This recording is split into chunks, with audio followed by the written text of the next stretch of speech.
Oi, todo mundo, pode chegar minha gente, sejam todos muito bem-vindos à primeiríssima edição do nosso Boa Noite Nordeste. Eu sou Magelo Lima, jornalista e crítico de teatro, e tenho certeza que você, que tem uma relação mais presente com o teatro, certamente deve lembrar de ter ouvido esse título do nosso podcast em algum lugar.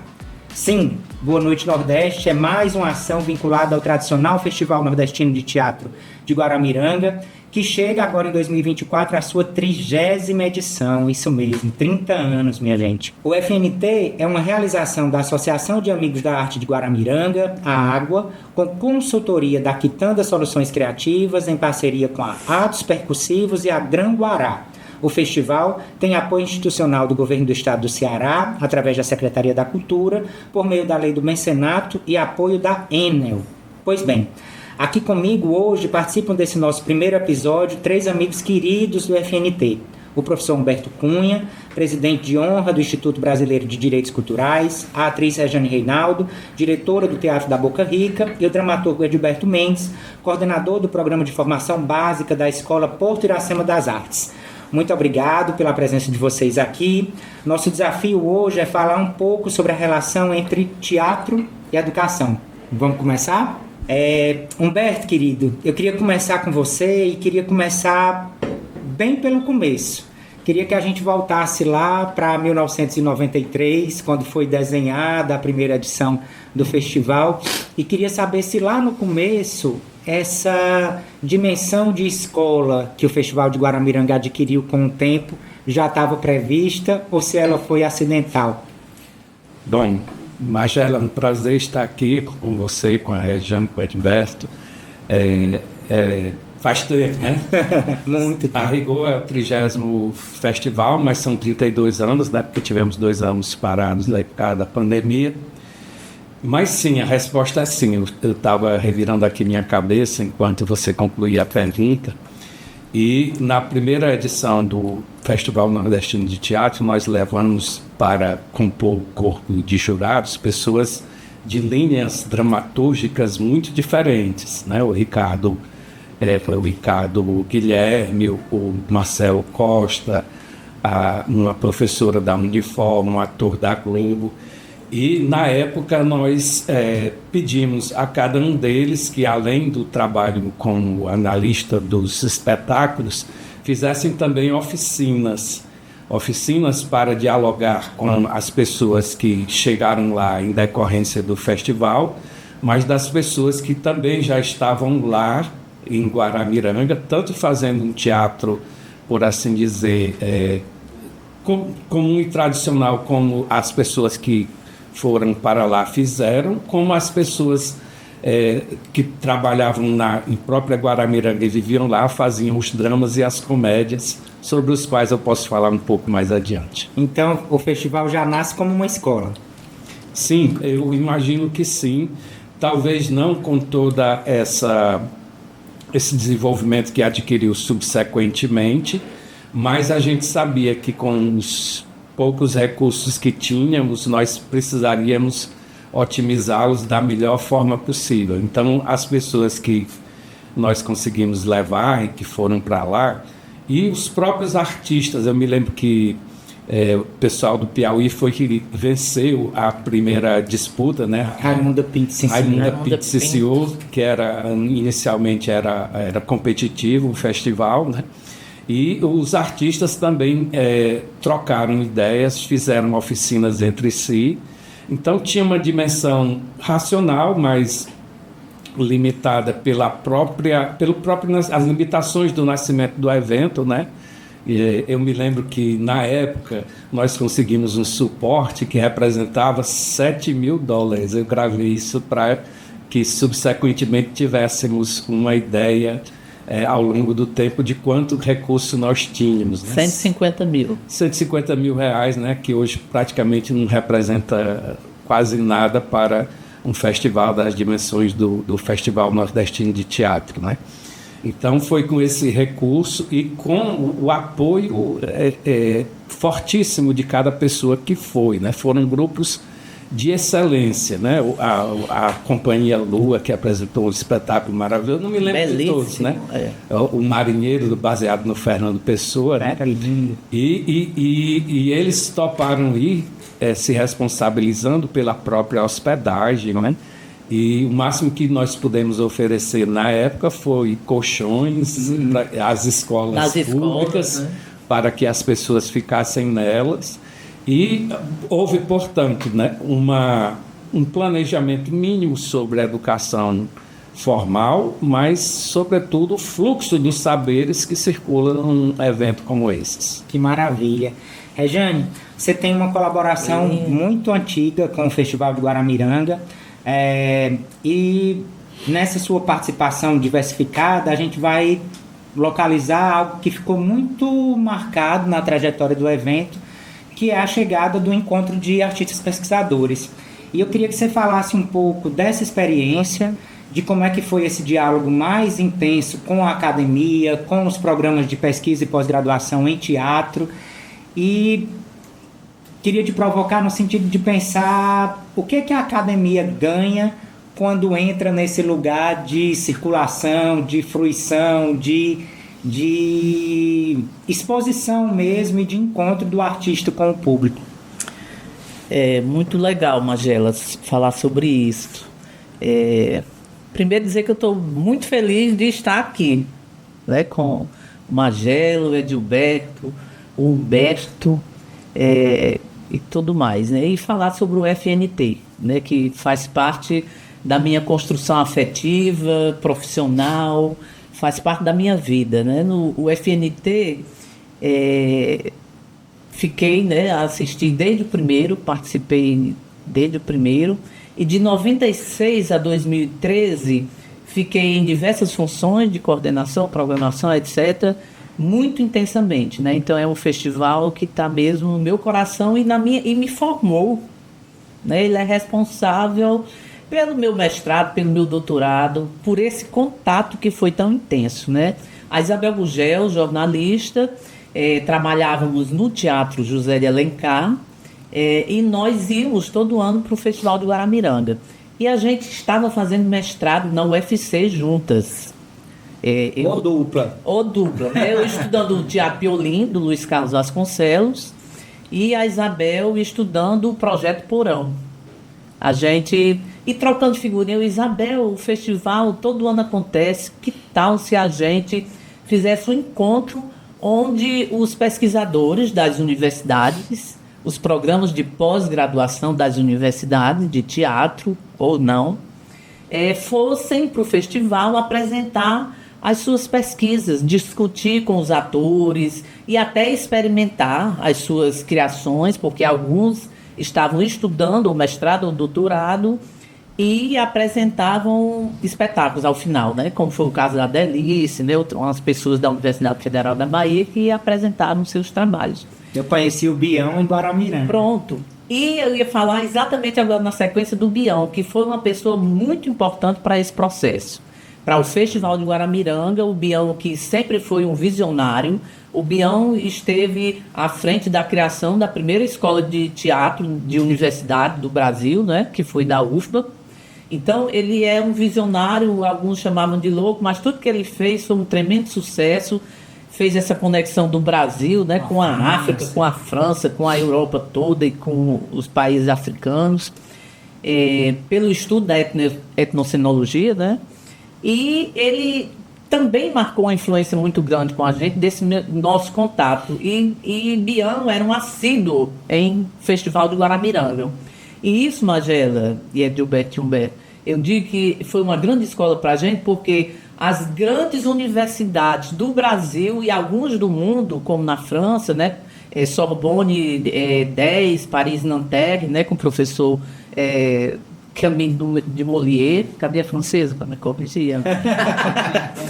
Camille, e outras universidades que vieram para o Festival do Guaramiranga com os seus programas de pós-graduação em artes ou teatro, e que tiveram uma participação muito importante, né? A UFC com o professor Daniel Lins, a Unirio com o professor Charles Feitosa, Beth Rabete, né? Que foi um marco, não? A USP com o Sérgio de Carvalho, né?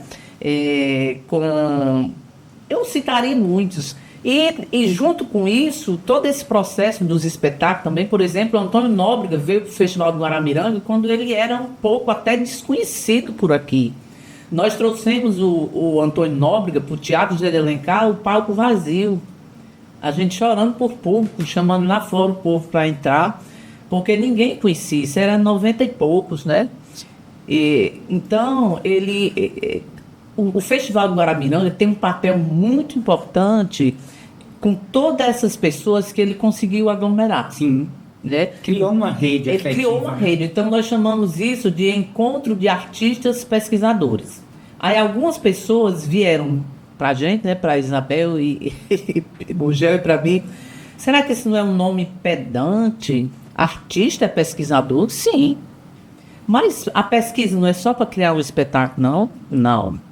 Né? Você está na academia estudando teatro, você faz doutorado, pós-doutorado, mestrado, você faz tudo sobre teatro. E você, inclusive, não é obrigado a criar uma obra artística quando você faz esse estudo, né? Você faz se for a sua praia, né? E a gente foi convencendo, ao final, esse encontro de artistas pesquisadores teve um papel muito importante porque a gente passou a conhecer grandes pesquisas de importantes universidades do Brasil e de outros países, com aproximações que a gente dizia, meu Deus, então a França está estudando isso e eu também. Sabe aquela aproximação que é muito importante, né? É fundamental para o O conhecimento. Sérgio de Carvalho chega com a crítica teatral, né, que ele apresenta. Vem as universidades da Paraíba, do Rio Grande do Norte. Então, eu considero que foi um marco muito importante, não só para o FNT, mas para o Ceará. Inclusive, essa aproximação se estendeu mais. Por exemplo, a escola da UVA de Sobral, o plano político-pedagógico do curso de música e de teatro, que não foi implementado, mas de música foi escrito por pessoas que vieram do Festival do Guaramiranga, que foi Hebe Alves e Sérgio de Carvalho. Então, essas conexões, que aí eu já estava secretária de Cultura lá em Sobral, essas conexões aconteceram e foram alimentando uma rede. Sim. Sobral, FNT, UFBA, aí nós, né, Gilberto, começamos aí a fazer os nossos doutorados na UFBA. O meu mestrado, me lembro demais do Oswaldo dizendo para Beth Rabete, Beth, você vai levar esse menino para estudar no Rio. Né? E fui. Lá em Guaramiranga. Lá né? em Guaramiranga. Então, foi muito importante esse processo, é muito importante, né? Até porque a gente fortalece essa ideia de que processo pedagógico e processo artístico é um processo criativo uno, não há separação. O seu processo pedagógico, ele é criativo, e o seu processo criativo é pedagógico. Né? Porque a gente, quando vai montar um espetáculo, você tem a pesquisa, o estudo, tem tudo.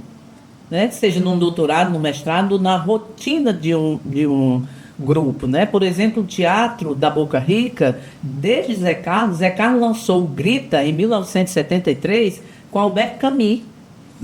Né? Ele filósofo de Russas, formado pelo curso de arte dramática, ele traz a filosofia para o palco. É muita ousadia. E logo depois ele traz a cultura tradicional popular para o palco.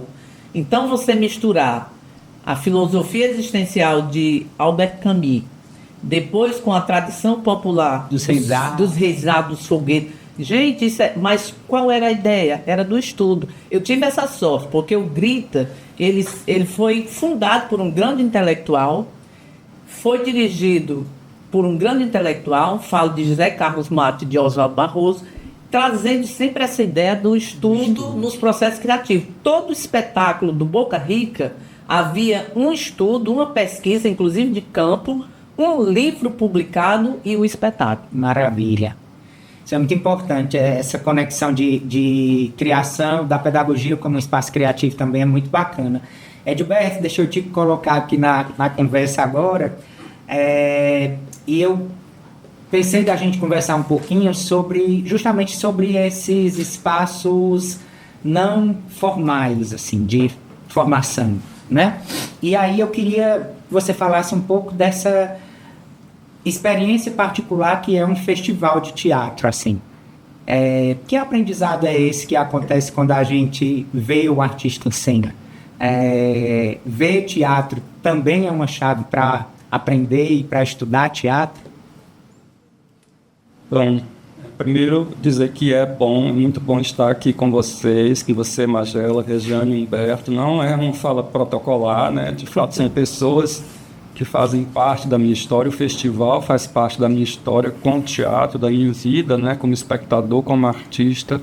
Então, é uma alegria estar participando dessa conversa e uma alegria ser interpelado a partir desse lugar, sabe? Porque eu comecei a fazer teatro, falar um pouquinho da minha história, né? Sim. Com que hoje, quer dizer, depois que eu estudei, depois que eu fiz mestrado, doutorado e entrei em contato com uma teoria, sistematizações, o que a gente chama de teatro em comunidades, né? Na época era eu lá misturado na paróquia de Nossa Senhora da Ascensão, com um monte de gente com vontade de fazer teatro, né? De reencenar, de reapresentar os mitos que davam sentido, né? À vida da gente, à vida comunitária, né? À vida social, e reapresentá-los para a plateia dentro da igreja, né? E de uma maneira diferente. Quer dizer, esse foi ali o meu, né? Fiz bastante isso, fiz parte da minha formação, fiz Paixão de Cristo, fiz Alto de Natal, a gente fazia investigações sobre as questões da própria vida comunitária, né? As coisas objetivas da vida mesmo, e reapresentava aquilo na forma cênica, né? Ensinamos textos de José Mapurunga, enfim, foi nessa festa aí, né? Comunitária que eu me inseri no teatro, né? Então, um ambiente aí de muita informalidade, ninguém se considerava nem fazendo parte do teatro, digamos assim, Artista, oficial, nem se considerava artista mesmo, eram pessoas de comunidade. E aí, claro que depois foi o estudo sistemático que me fez me reposicionar dentro desse lugar. E tem uma coisa, sabe, Magela, que é da ordem, que eu acho que é a primeira dimensão da ordem pedagógica do teatro, que é colocar o corpo numa outra disposição, né? Porque a gente na vida, a gente se posiciona na vida, é atravessado por muitas diferentes disposições, né? Muitas diferentes referências que fazem a gente construir para a gente mesmo uma determinada maneira de ser. E o primeiro desvio que o teatro provoca é exatamente nessa maneira de ser que está um pouco ali estabelecida. Então, ele convida o teu corpo para um lugar, digamos assim, vazio, para um outro lugar, um lugar de reconstrução, que é pessoal, mas é também coletivo, né?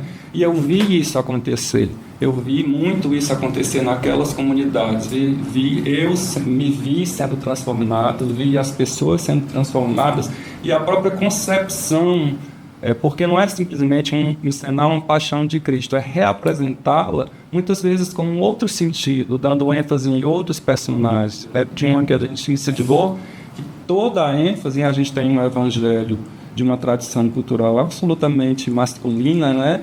E a gente decidiu que ia reapresentar isso sobre um olhar feminino, privilegiando as personagens femininas. Então, você tem ali, olha só, não era nem um trabalho que a gente considerasse artístico propriamente dito, mas havia ali essa digamos assim, essa provocação.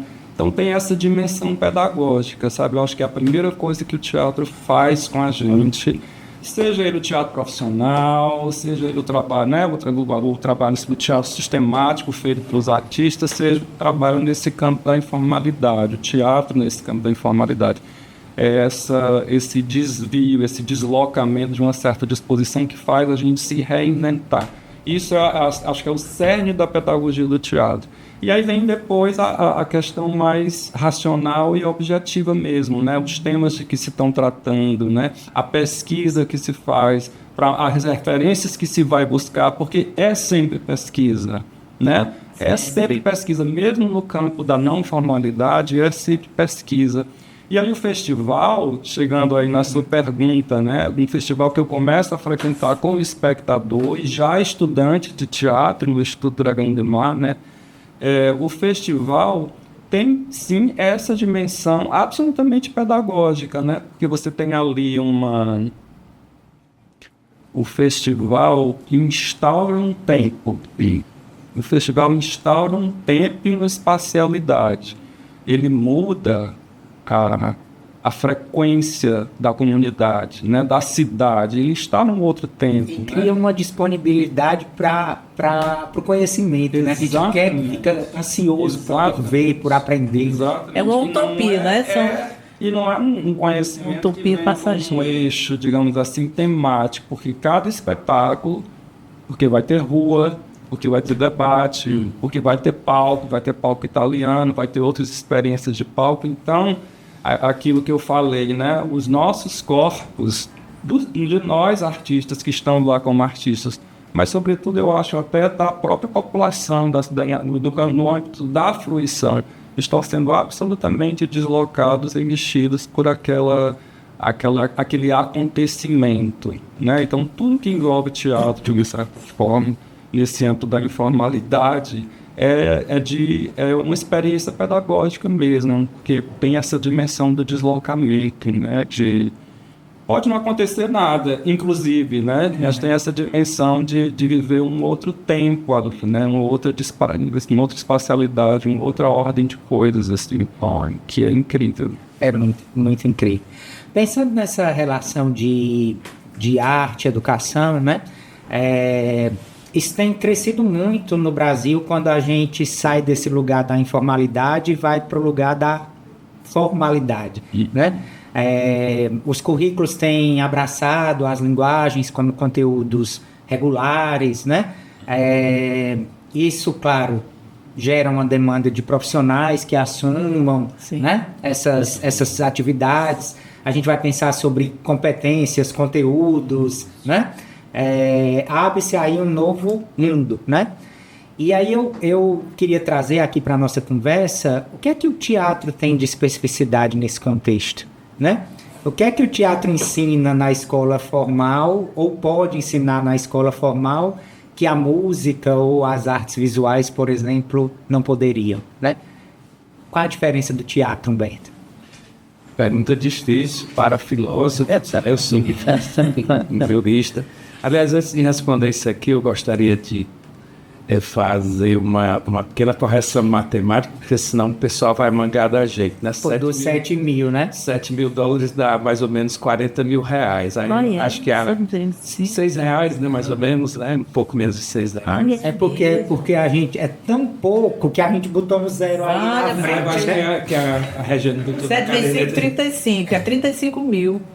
Sério? Só isso? Só isso, na época. Por que eu calculei 150? Eu acho que você estou na poupança, o bicho foi render 32 anos depois. Era o nosso desejo, sempre continua sendo demais, né, Humberto? Mas já que eu toquei de forma jocosa nesse assunto, eu achei muito interessante quando a Regiane falou das conexões com a França, com a África. No Grupo de Estudos e Pesquisa em Direitos Culturais, nós estamos investigando a possibilidade de um cearense, que tem uma manifestação cênica também envolvida, né, ser patrimônio cultural da humanidade. E descobri, num evento que eu participei em Roma, que o Níger tem o mesmo sistema comunicacional que nós temos de trocarmos ideias, brincando uns com os outros, mangando, sabe? E já é reconhecido patrimônio cultural, já pode ter adesão. Jamais na minha vida eu pensei isso. E a Unesco estimula muito essas conexões entre manifestações culturais que não têm um contato físico, por assim dizer, real, mas que, no final das contas, materializam essências humanas, né? Ou seja, nós trocamos essas ideias. As trocas simbólicas, né, que se tornam ou seja, estabelecidas as mesmas premissas, você chega às mesmas conclusões ou aos mesmos efeitos, né? Então, assim, eu gosto muito de teatro, mas na adolescência também eu pratiquei na Escola Técnica Federal do Ceará. Depois virei por assim dizer, estudante, um leitor do assunto de teatro. Grande pesquisador de teatro. Eu não digo isso, né? Mas tenho uma curiosidade grande, e cheguei inclusive aí em Atenas para pisar lá no Teatro de Dionísio, né? Pisei lá, tirei fotos e tudo mais.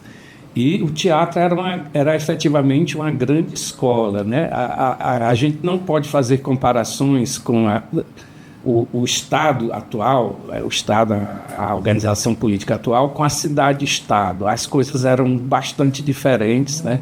Então, por exemplo, quem mantinha o teatro eram as pessoas que tinham condições. Por exemplo, Péricles, o grande fundador da democracia, o homem que batiza um século, ele era o responsável pelo pagamento do coro das peças de Eurípides, né?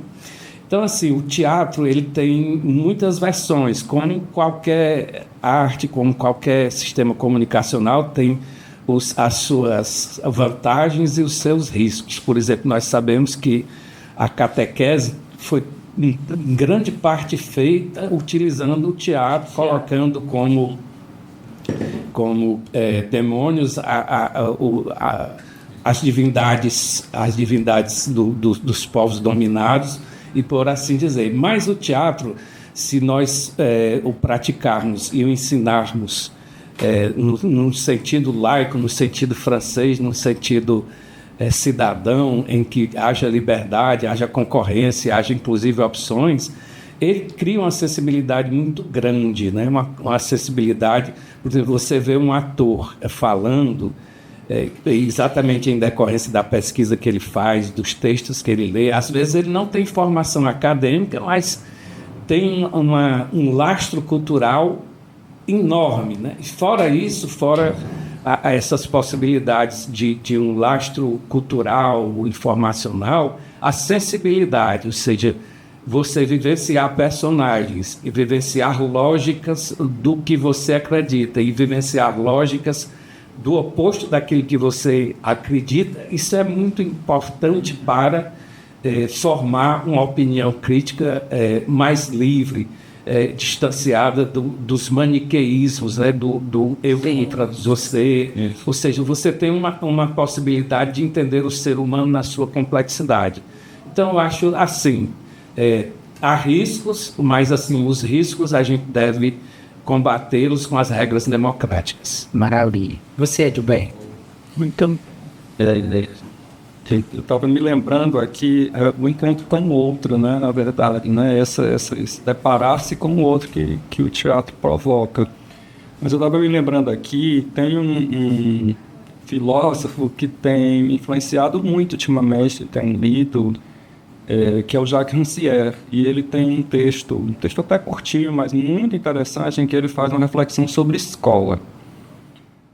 Essa reflexão é ali dentro de um contexto dessa, digamos assim, tendência que chega a nós também, que é conectar a escola com as demandas da produtividade, com as demandas de mercado, preparar para o mercado, E ele, ao se contrapor a isso, ele propõe uma noção que ele chama de forma-escola. E ele diz o seguinte, em linhas, vou falar aqui de forma muito irresponsável, né? muito sintética, resumida.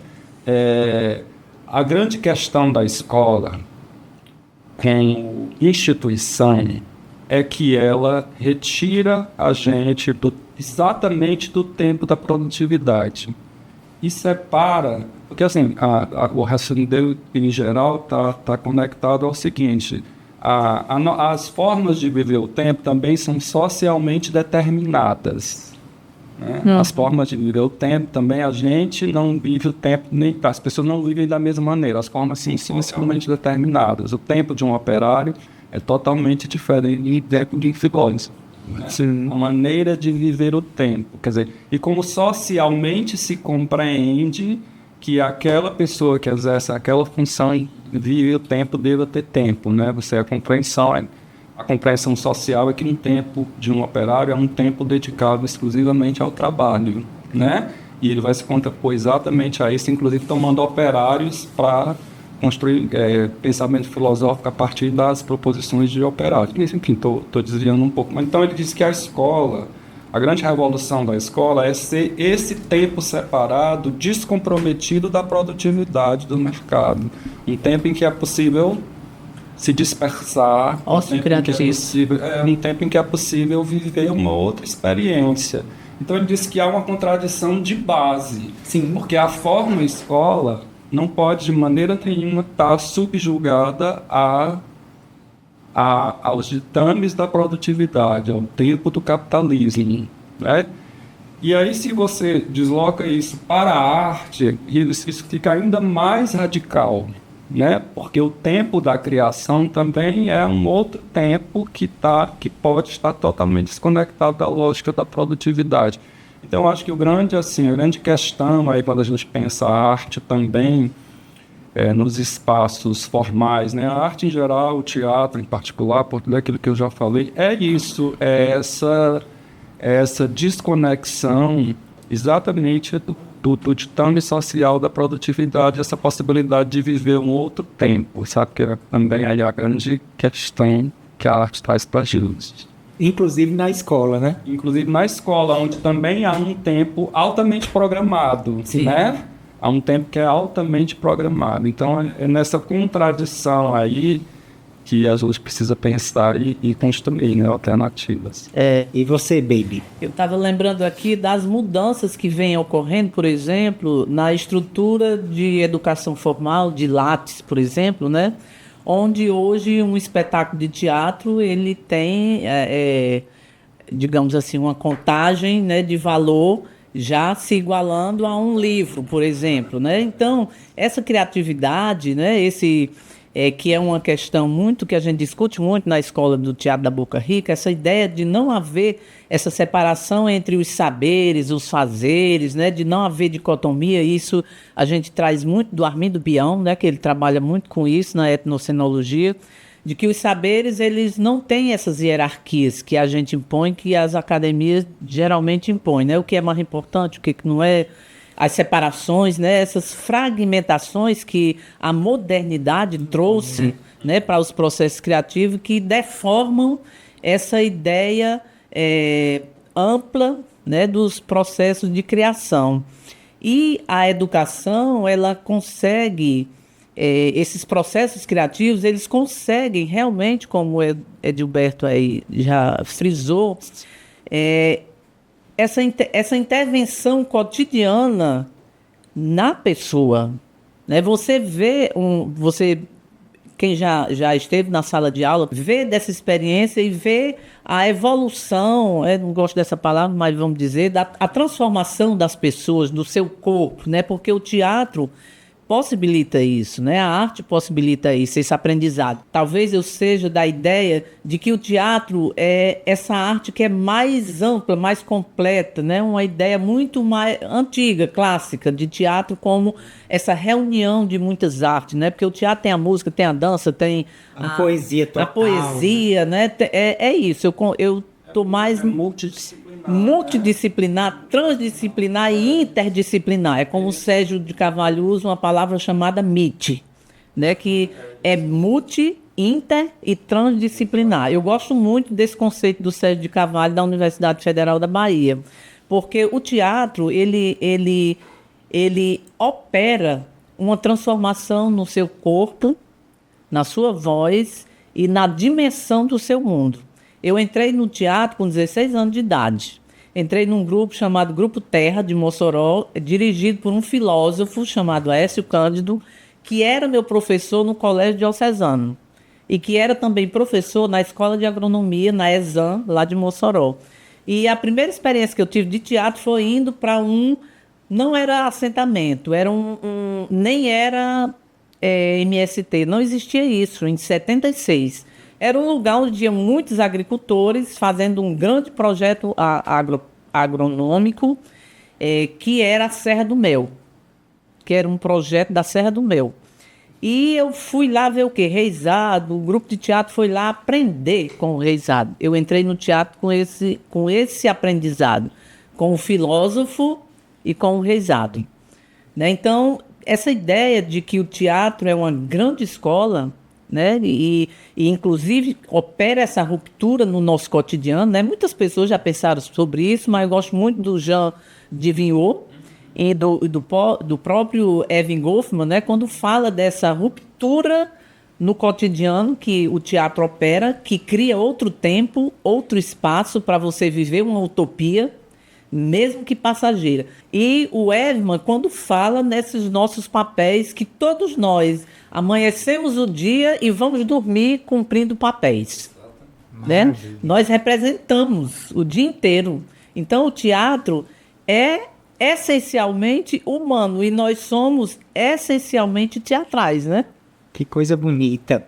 Olha só, a conversa tá ótima aqui com a Humberto, com a Edilberto e com a Rejane, mas tem um pessoal aí que quer entrar na roda aqui com a gente. Oi, pessoal. Eu sou Marina Brito, sou atriz, produtora, professora de teatro, sou integrante da Companhia Bravia, do Grupo Expressões Humanas, e atualmente eu estou como professora em alguns módulos da Escola Livre de Teatro do Maciço de Baturité, né? A ELTE, a Escola Livre de Teatro de Guaramiranga também, como muita gente conhece. E a minha pergunta final é: como o teatro, enquanto prática artística, né, essa ferramenta de formação, pode transformar tanto as memórias pessoais quanto as memórias coletivas em agentes de mudança para a identidade de uma comunidade, de uma cidade como Guaramiranga? A pergunta da Marina é uma fotografia de Guaramiranga, né? É uma cidade que já tinha teatro e se abre para ter mais teatro, né, Humberto? Isso. Eu gostaria de contar uma história que eu sempre repito, mas eu acho que é oportuno repetir aqui. Meu primeiro dia de trabalho em Guaramiranga, eu fui dormir na casa do prefeito. Na época era o Braulio, já falecido, a quem a gente rende homenagens. E 4 da manhã ele me chamou para ir conhecer a Panha de Café, né? Aí eu cheguei na Panha de Café, vi muitas famílias e comecei a escutar eles trocando frases, né? E percebi subsequentemente que essas frases eram rimadas, um dizia e outro respondia aquelas frases. Aí eu comecei a perceber uma interlocução. Ele disse: mas o que é isso? Ele disse: não, nós aproveitamos o momento que estamos apanhando café para ensaiar os dramas e as comédias. Aí foi uma coisa assim que... Assim, rapaz, não podia ter tido primeiro dia de trabalho melhor, né, Humberto? Exatamente.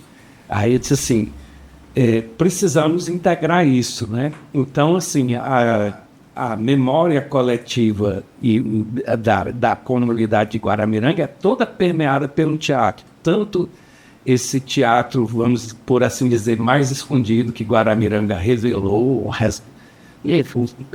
são palavras difíceis de pronunciar aqui, né?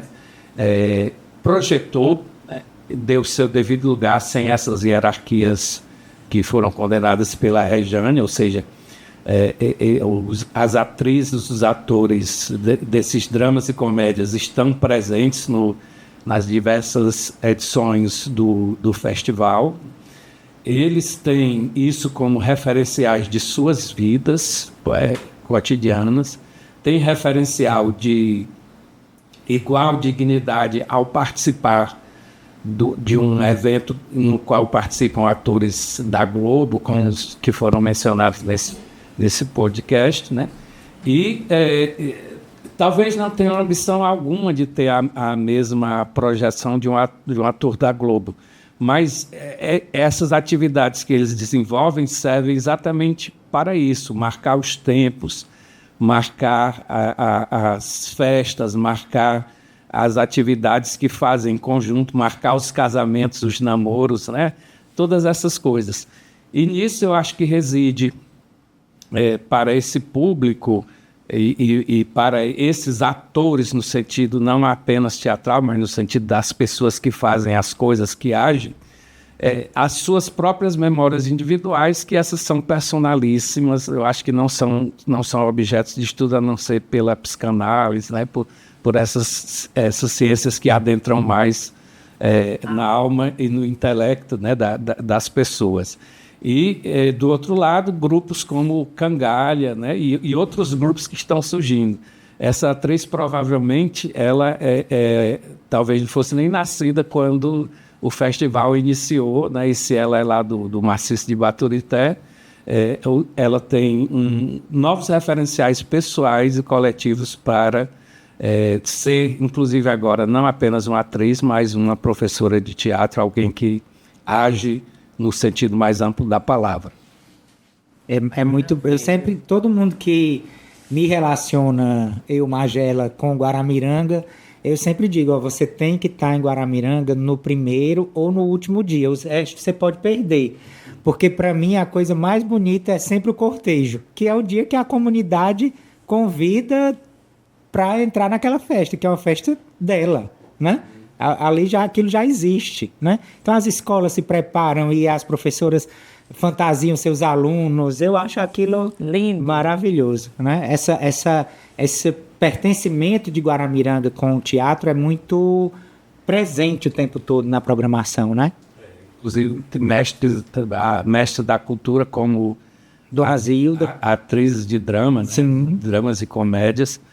E curioso, né? Esse cortejo é um cortejo milenar, ou seja, que se fazia na Grécia, né? Se fazia em outros cortejos para exatamente fazer uma festa ao deus Baco, né? Ao deus Dionísio, né? Fazendo as suas homenagens em que todos participam, não apenas aqueles que vão encenar. Eu acho muito interessante também. É muito bonito. Tem mais gente querendo conversar. Eu queria só dizer uma coisa sobre isso que o Humberto cita, que um dos grandes momentos do Festival do Guaramiranga foi um encontro entre Dona Zilda Torres, Márcio Meirelles e Armindo Bião. Armindo citou muita coisa, muitos cordéis do século XVI, do século XIV, e a Dona Zilda dizia, mas isso aí o meu pai dizia, mas isso aí o meu avô dizia, eu tenho copiado. Aí trouxe o caderninho dela e mostrou afinidades. Que a filha anotava para ela, né? E até escrita, né, versos inteiros iguais aos que Bião citou do século XIV.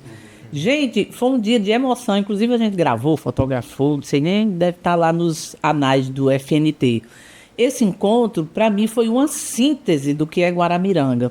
E ao redor desses grandes mestres, né, estava a comunidade, os amigos de Dona Zilda, tudo ouvindo, tudo assim, muito admirado, né? Dizia, é mesmo? Vixe, no século XIV, né? Essa coisa.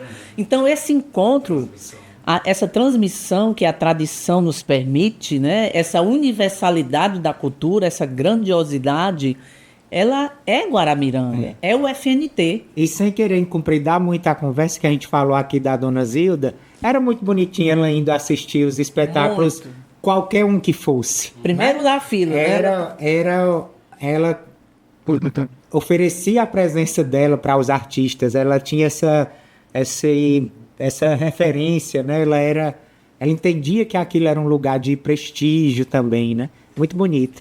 Vamos ouvir, tem mais um amigo nosso querendo trazer um assunto. Olá pessoal, eu sou Giordano Castro do Grupo Magilute e é um prazer imenso estar falando com vocês. Falar um pouco do Grupo Magilute, que ao longo desses 20 anos, em alguns momentos, a gente teve a nossa história cruzada pelo esse festival de Guaramiranga. Esse festival foi tão importante para a gente em vários momentos, que estabeleceu laços e pontes que são duradouras até hoje por causa desses encontros tão frutíferos que ele proporciona. Principalmente para a gente daqui do Nordeste, é um festival que fortalece muito essa cena, pelas conexões que ele proporciona. E para além da sua programação, uma programação que sempre traz o melhor que está sendo produzido no Nordeste, o que é um ponto alto para mim dentro do festival são os debates. Eu acho, inclusive, e eu agora jogo uma proposta para todos vocês que estão aí, será que, além dos espetáculos que recebem a premiação de melhor espetáculo, não deveria haver uma premiação para melhor debate? Não, porque os debates são um espetáculo à parte, assim. A gente vai para os debates com aquela vontade de ouvir, de saber o que é que vai ser dito e como é que vai ser aquela conversa toda. Então, eu acho que sim, deveria ter uma premiação para melhor debate. Joguei aí. Bicho lindo esse Jordano. E aí, minha gente? Tem que ter troféu Beija-Flor para os debates? Olha que coisa interessante essa questão que ele coloca, porque, inclusive, em várias edições do festival, no outro dia, a gente discutia nos bares, né, nas conversas, qual foi o melhor debate. Isso já ocorre. Informalmente. Informalmente já ocorre. Qual foi o melhor debate? Já existia. Obrigada pela ideia. Ela já existe informalmente. Então, a gente sempre discutia isso, né? Não, foi bom porque por isso e tal. E essa conexão, essa abertura que as pessoas têm, esse papel importante que o debate tem, né? Porque algumas vezes dizem, será que não é chato? No outro dia, não sei o quê. Tem gente que não gosta de debater.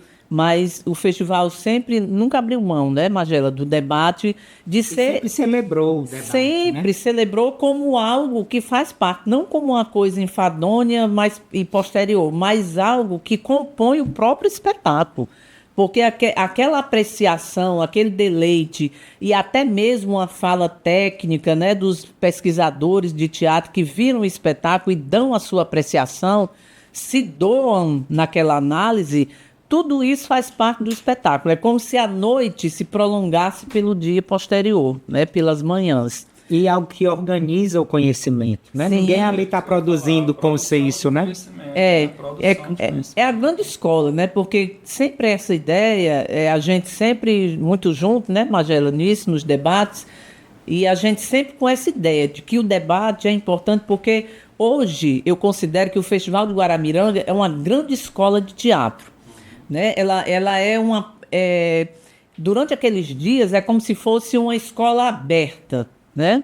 Acho bom quando Humberto fala desse tempo clássico, né? Que o teatro tinha um valor muito grande e acho que o festival tem esse papel, porque ele é essa escola aberta para aquela comunidade. Com o Festival do Guaramiranga, você conversa com o linguajar, o jargão contemporâneo, com qualquer pessoa que passa ali da comunidade, que assiste aqueles debates, que está aprendendo e ensinando, né? Dando os seus depoimentos.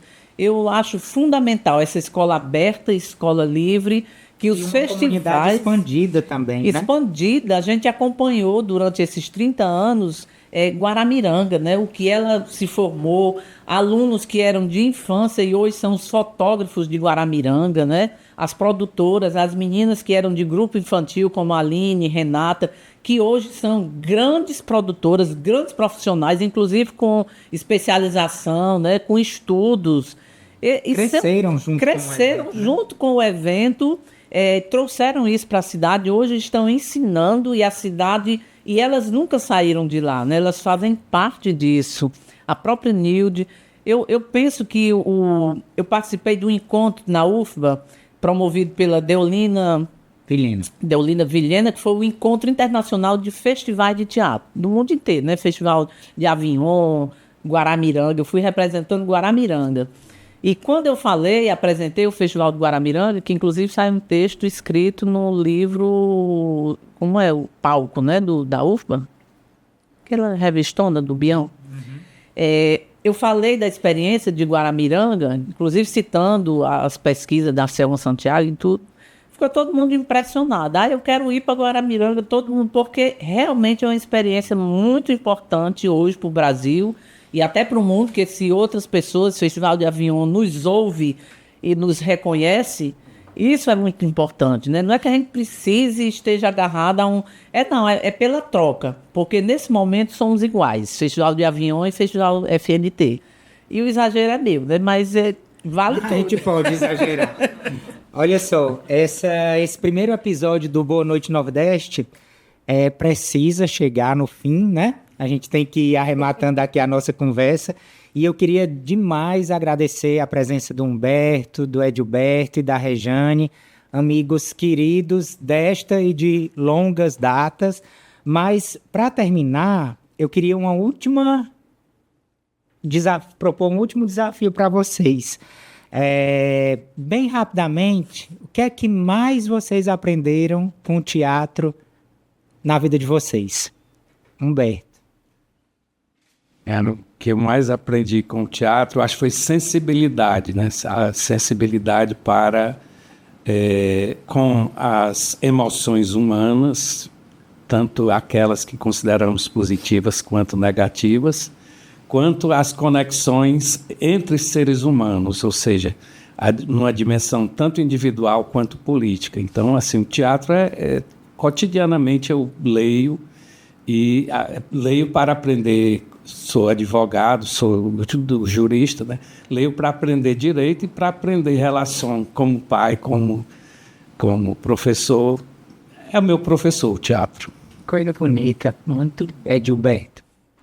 Tem a ver com o que ele acabou de falar, que eu vou dar talvez ao outro nome, que é essa questão da alteridade, né? É sempre a arte de um modo geral, mas acho que o teatro, de uma forma muito específica, confronta a gente com o outro, sabe? Porque é coletivo, mesmo se for um projeto solo, né? Ele tem uma dimensão coletiva e tem essa dimensão de você mesmo como autoridade, né? Então, esse enfrentamento do outro, eu acho que o grande aprendizado está aí. Né? E é quase se é que tem uma essência do teatro, né? Porque o teatro, ele acontece na relação, né? E eu puxo aqui um pouco de Stanislavski, quando ele fala desse círculo da solidão criativa, né? Que o ator precisa ter para se estar, né? Para se postar no palco. Ao mesmo tempo, ele está no palco, na solidão criativa dele, e o teatro é tão mágico que ele depende do outro, né? Não é à toa que existem as deixas, as falas, né? Na verdade, o teatro é como se fosse o nosso grande fazedor da nossa alma, né? Porque ele está lapidando a nossa alma. Tanto os afetos tristes, né? Para a gente puxar um pouco de Schopenhauer, aqui, os afetos tristes e os afetos alegres, eles são a composição da massa do teatro, né? A essência. O cérebro do teatro é isso, né? É esse encontro do outro com o eu e, ao mesmo tempo, esse aperfeiçoamento, né? Aperfeiçoamento. Não é à toa que surgiu o psicodrama, né? Não é à toa que Moreno apareceu, porque realmente o teatro lapida a alma da gente, é um ensinamento, é um encontro, e esse encontro, quando encontra a plateia, a cidade, né, é mais grandioso ainda, né? É uma coisa que não cabe em si, né? O teatro, ele é muito exuberante, né? Ele alimenta muito a gente, é muito exagerado, né? Que bom, muito. Viva o teatro. Voé. Gente, muito obrigado, né? É isso. Essa primeira edição, esse nosso primeiro episódio vai ficando por aqui. Você fica sabendo dos nossos próximos episódios e também da programação do Festival de Teatro de Guaramiranga, tanto a que acontece anualmente em setembro, quanto a que acontece esporadicamente ao longo do ano, através do site do festival, fntguaramiranga.com.br, e também através do perfil do festival nas redes sociais, @FNT Guaramiranga. A gente se vê em breve. Até a próxima.